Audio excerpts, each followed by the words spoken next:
This story was produced by Horror Mode. A link to his YouTube channel will be posted in the description and comment section below. I'm going to share a few stories with you. One by one though, because if I was overwhelmed by them, I have a feeling you kids will be too. I'm Officer Bradley. I retired from the force 10 years ago at the ripe age of 50. I'll begin with a story from my 20 years as a police officer that stuck with me like a deep thorn. January 17th, 2005. We got a call about a woman who had locked herself in her bathroom.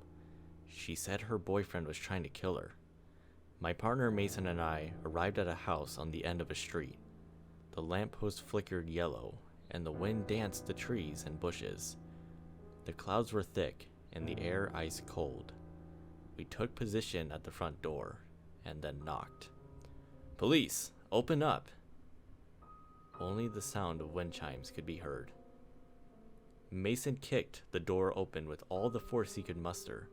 We scanned the house downstairs. No one in sight. Clear. "Hey, you hear that?" Mason looked up at the stairs. Gentle cries. A woman, so subtle and as if muffled behind a door in her room. "Thought she was supposed to be downstairs," said Mason. We made our way upstairs. "Ma'am, it's okay. You're safe now. No one's going to hurt you."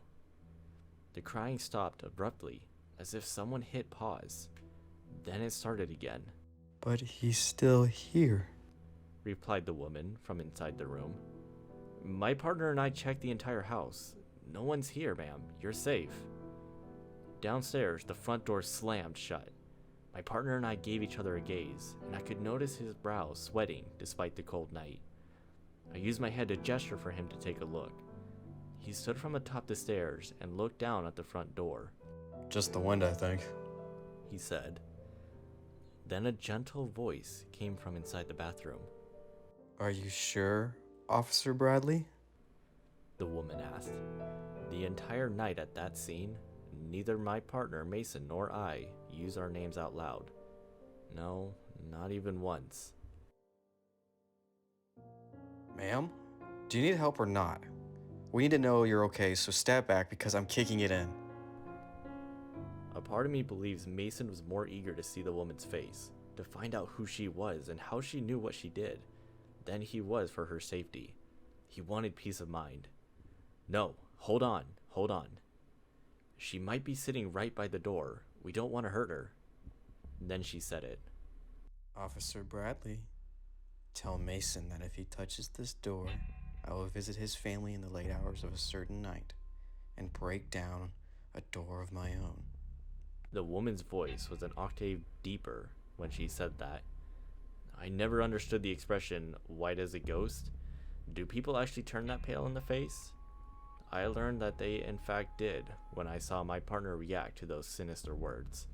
I couldn't stop him from kicking in that bedroom door this time, but when he did, we found nobody inside.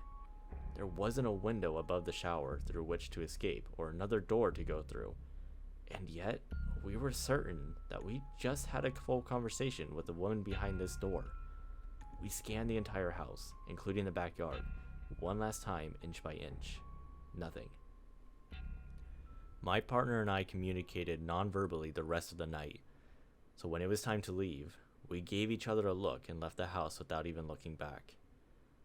Now, this is the part of the story I haven't told anyone, not even Mason. We were sufficiently disturbed, so I didn't want to tell him what I'm about to tell you. When we left the house, I drove back to the station that night. He probably thought I didn't notice, but his hands were shaking too much to drive comfortably. He doesn't drink coffee. As I reversed the cruiser out the street, Mason didn't look back at the house. But the truth is, I did. And I sincerely wish that I hadn't. I looked and squinted at a garbage can by the side of the house to see a strange, dark figure kneeling by the gate, as if watching us leave. And as we finally drove away, as the house became more and more distant in our mirror, the figure slowly stood itself up. And I'll swear even today, that as it stood up, it didn't stop rising until its head peeked over the roof of that 2-story house.